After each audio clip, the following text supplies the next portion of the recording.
We are back. Giants baseball, past, present, and future. I'm Ralph Tyko with the Comfortably Zoned Radio Network, and the host of the show is Michael Duca. How are you, sir? I'm okay, Ralph. How about yourself? Oh, good.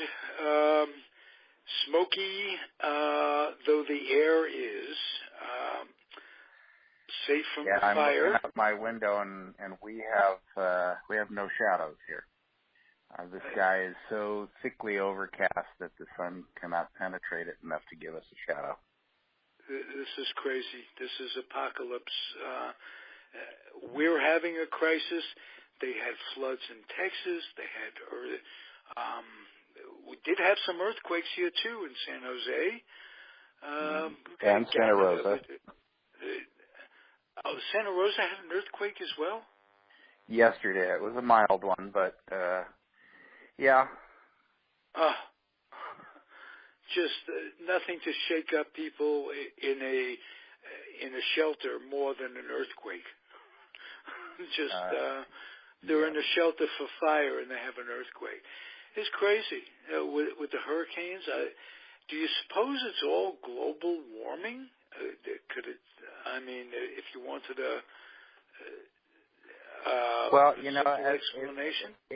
If you want a simple explanation, you can probably look in that direction, I think. But climatologists will tell you that weather is what's happening now, and climate is what happens over a period of years and years and years.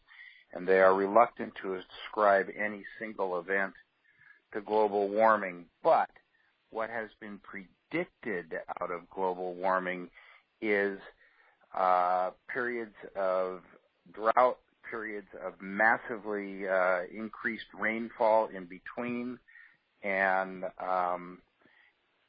weather events and storms that are amplified over what had been normally experienced in the area. And I think if you take a good look at what's going on in Northern California, you will see that the near record rain event that we had last year produced a tremendous amount of lush growth in the hills, and that especially that undergrowth is what has contributed all the fuel to these fires. You couple that with the fact that we had an unusual weather event, a very low pressure area sitting over Nevada, a very high pressure area sitting over the California coast. The pressure gradient was such that winds went from 15 miles an hour to 70 miles an hour in a 1 hour period, just as the fires began. And it's now thought in some quarters that it was because those massive gusting winds may have blown over power poles that sparked and started the fires. So maybe it's contributed to by global warming, but my suspicion is that one of the outcomes that will come from this is that after 45 years of promises, PG&E will finally get around to starting to underground utilities in those areas. Good point. See, I thought the winds were fueling the fires, but this theory means that the winds knocked over the poles that started the fires, which makes them liable. Well, it doesn't make them liable because as long as the poles are constructed to an accepted construction standard, I'm sure that any lawyer worth his salt can get that taken care of. But, you know, at this point, I'm not interested in liability. As you know, Ralph, I spent all day yesterday up either collecting things to take to the fire zone or going up to the fire zone. And as soon as we finish taping this, I'm going to be heading back up there again today. We have friends in the area who have lost everything. And by everything, I don't just mean your possessions in your house. When you lose your entire neighborhood, when you can stand at your home and turn in a circle and see absolutely nothing standing for 300 to 400 yards in all directions, when all your neighbors are gone, when your Boy Scout troop is gone, when your youth ministry is gone, when your soccer team is gone, your life is gone. Yeah. You don't have a community to help repair you.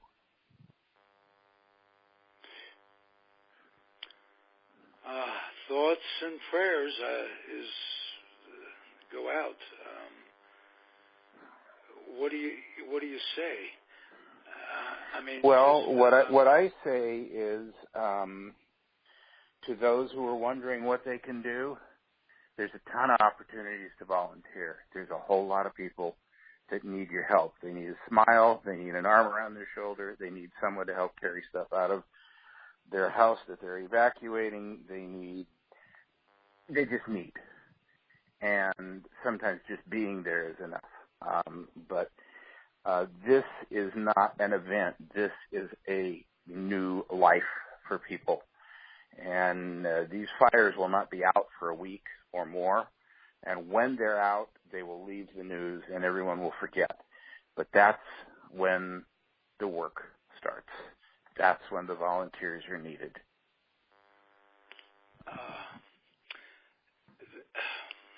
I really don't have words. I don't. Other than there was a clip on the news that there's an organization that, because fighting your insurance company is like going to war itself, and there's an organization out there, I didn't make note of the name of it, but it was definitely on ABC News this morning, that will help you when I said fighting, I meant negotiating with your insurance company. And they will help you do it. They're well-funded. They claim to be well-funded, which means upfront emergency money so that the insurance, so these people aren't left stranded, so they can have a decent place to live during reconstruction and what have you. And so there are social programs out there that folks can use. I don't know if you know the name, Michael. I don't know the name of that specific organization. I know that organizations like that were instrumental in helping people recover from the Oakland Hills fire 27 years ago. I also know that people are kind of comparing this to the Oakland Hills fire, and I just want you, as we record this, I want to give you a tiny sense of perspective on that. The Oakland Hills fire was the largest wildland-urban interface fire in American history. It covered about 2 square miles. The fires in Napa and Sonoma counties alone, not counting the Redwood Complex fire or the Pocket Fire, but just the ones in Napa and Sonoma counties alone, are already 50 times that size. Whoa. 50 times. They have already burned 100 square miles. Oh my goodness. And there's nothing that an insurance company or an organization can do to relieve the fact that Santa Rosa as a city has lost a large percentage of its housing stock. The people who lost their homes don't have someplace else to go in their community. As you well know, Ralph, we are in the middle of probably the tightest and one of the dozen most expensive housing markets on the planet. Oh, it's craziness. It's absolute. Yeah. And I'm living in $1 million house that costs $32,000 to build. Yeah, I hear you. I mean, it's absolutely, it's almost incomprehensible, I think, for people who are not here to understand how difficult this market is. That if somebody decides they want to move, finding someplace to move to is like planning an invasion of Europe. You have just so many logistics to deal with because you're competing with people who have almost unlimited money, let's say from the tech or biotech sectors or other successful areas, and who will simply outbid you for a place. And that shortage isn't created by this fire, this disaster. It's just enhancing it. It's like tack-on runs, because the shortage was there long before, and that can't possibly go away. There's nothing anyone can do to make that go away. There has to be a communal mindset where people start thinking in terms of sharing their homes, and in turn taking the burden off themselves of day-to-day existence.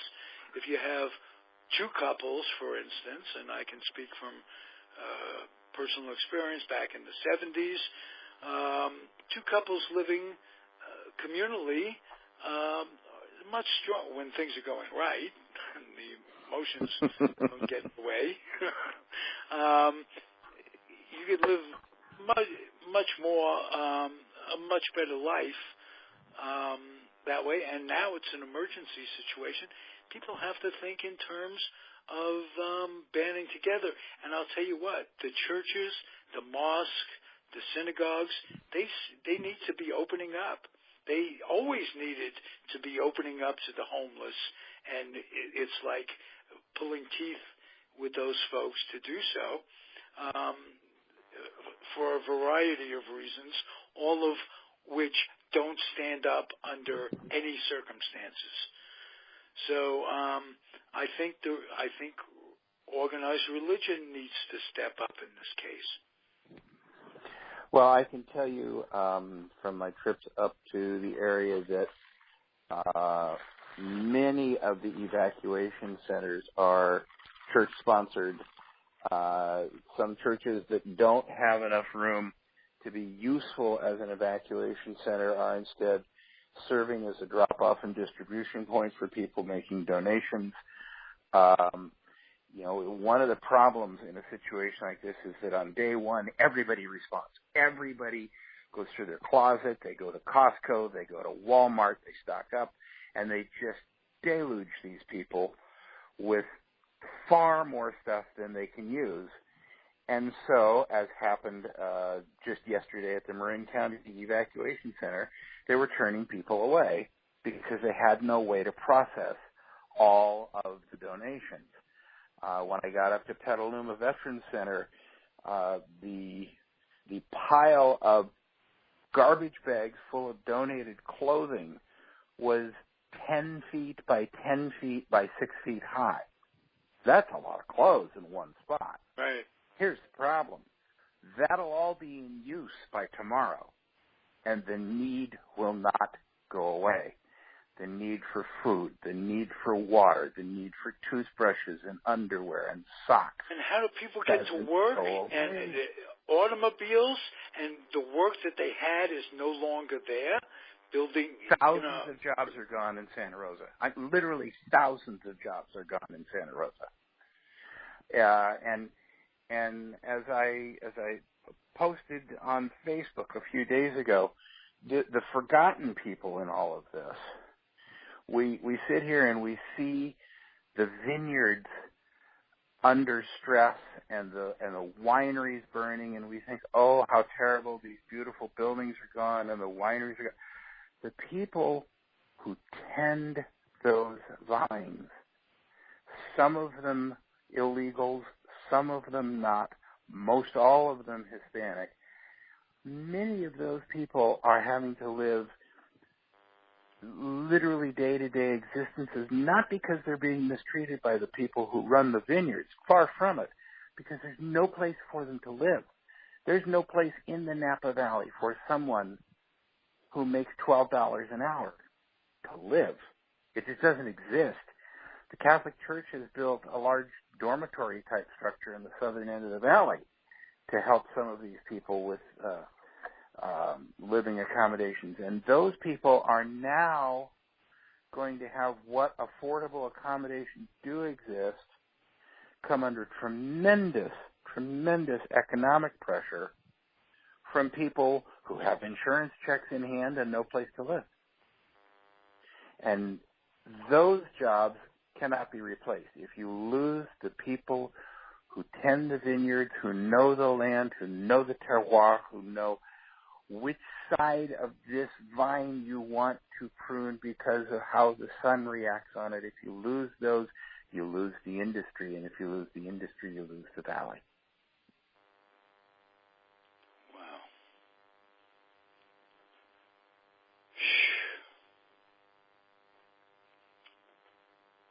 What's the I next wish I step, had something more positive to say. The only thing I can tell you is when I'm done, Does FEMA I'm going to go do what I come can in do. and help, or is FEMA at? FEMA's already on the ground. FEMA's already on the ground.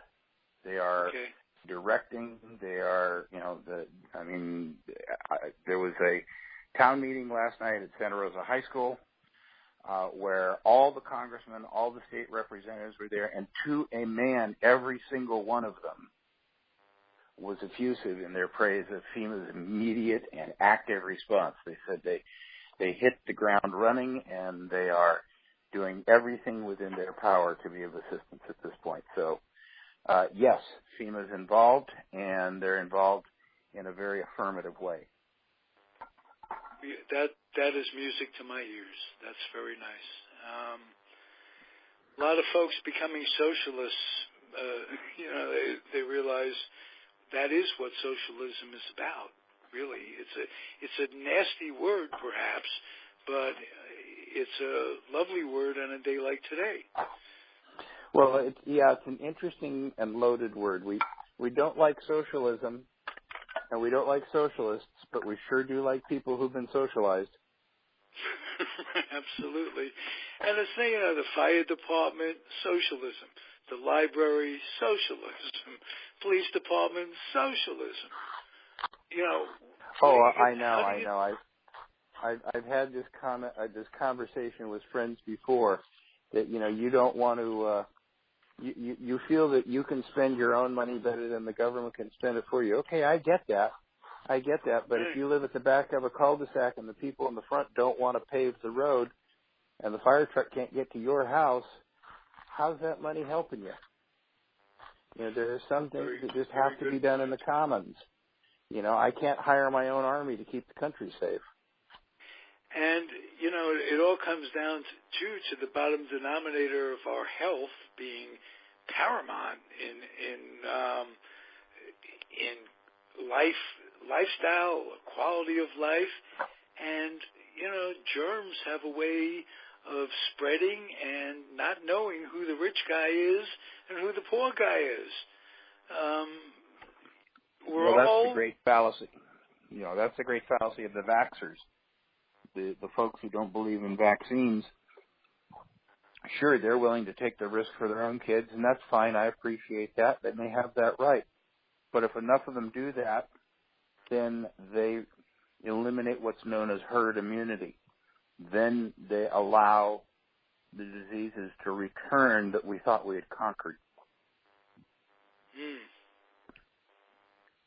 Good point. Now, that's, for my little baseball mind, a little more than I can swallow this morning and put up with.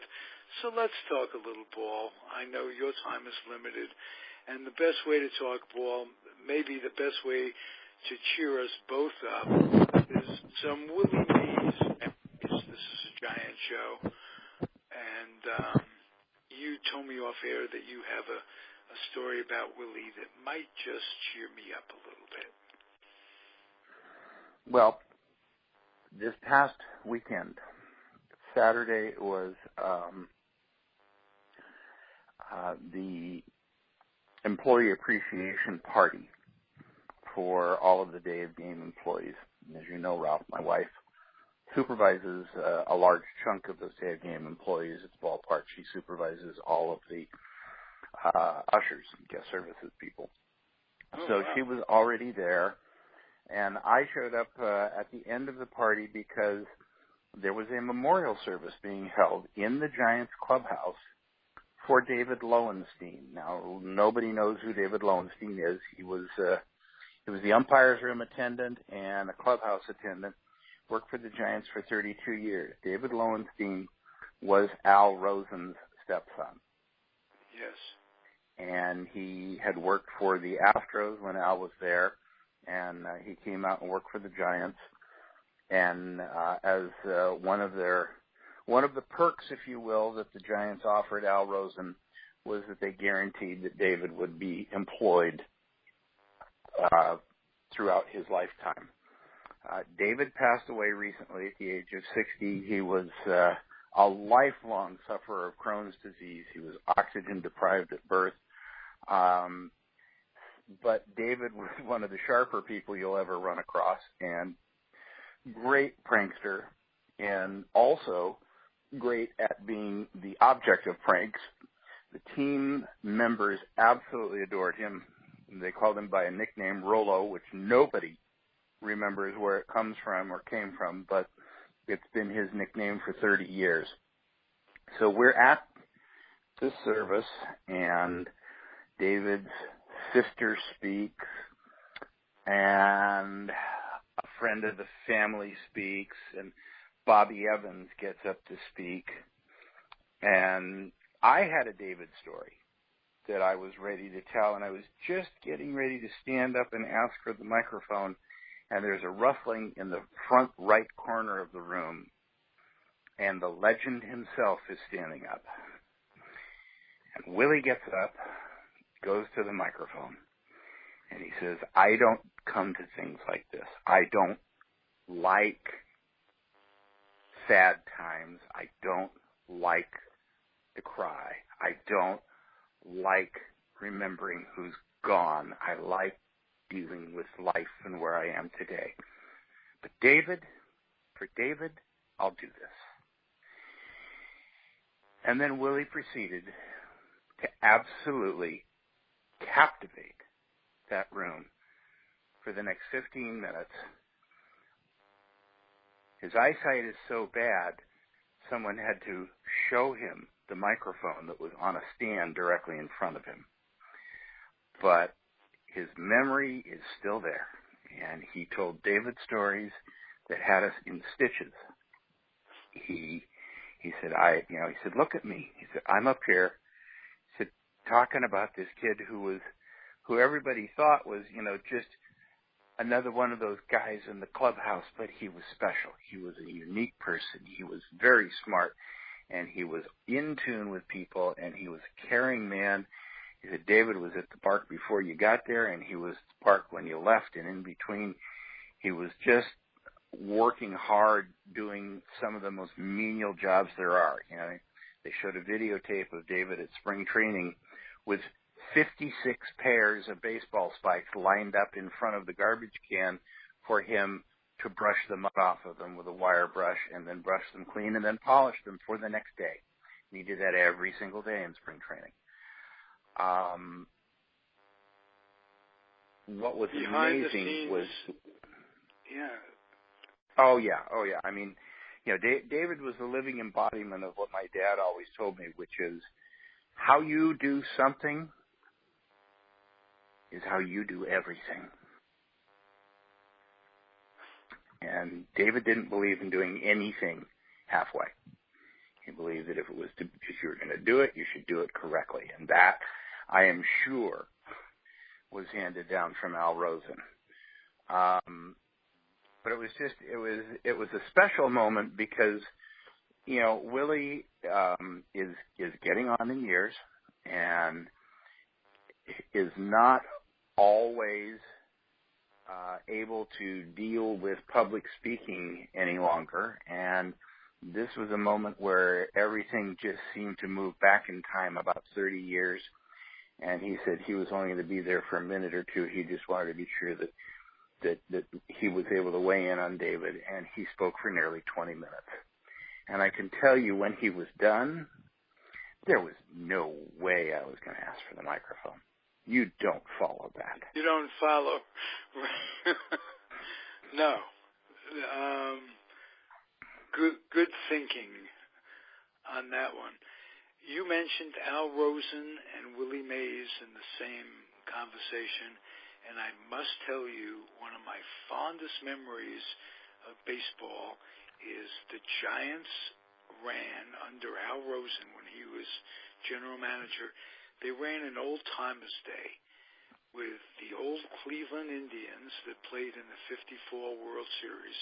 those that were still with us, against the Giants that played in the '54 World Series, and I have a vivid memory of Willie coming out of this was at the Stick, and he's coming out of the right field clubhouse, and he's got 3 bats on his shoulder, and he was coming up to take some hacks in batting practice, and they had a little game, you know. I remember David Pope, the left fielder with Cleveland, in white shoes. That's what stands out in my memory of that old timers game. But Rosen and Willie on the same field was something else. And it was my youth. Take 2 guys, 2 names, Willie Mays and Al Rosen, and it's a microcosm of it all, right there from my youth growing up as a Jew boy in New York. So yes, I can tell you that Al's wife Rita was there at the service, and Rita and I spoke for probably 10 minutes afterwards. I wanted to know where Al got his nickname of Flip, because hardly anybody even referred to him during these services as Al. He was just Flip, even to this day. And I told her that I was well aware of some of the virulent anti-Semitic prejudice that Al had to overcome. We had a very, very interesting conversation because she talked about how proud she was to be a Jew and how proud Al was to be a Jew and how he refused to try and hide that in any way during his time as a player, and that he did go through some very, very virulent slurs on the field and off the field that he had to overcome in order to just go out there and play America's pastime. Michael, we'll elaborate on Mr. Rosen and Mr. Mays on the next show. I know your time is limited this morning. Thank you for being here. Thank you, everybody, for listening. It's kind of a bittersweet show, given everything that's going on in our beloved Northern California. People like you are going to see it through. Thank you for doing what you're doing as a volunteer, and thank you for being a co-host with me on this show. Well, it's a pleasure, and I'll take advantage of what little bully pulpit I have here to encourage those who are listening. If you've ever enjoyed a California wine, know that if you want to keep doing that in the future, you just might need to help here. Do what you can. Find a charity, find the Red Cross or a food bank or something in that area. It's not difficult to find people who have made it their life's mission to help others in circumstances like this. Do what you can. You'll feel better. Beautiful. Great work, Michael. Thank you again. All right. Talk to you soon, Ralph. Be well. Thank you.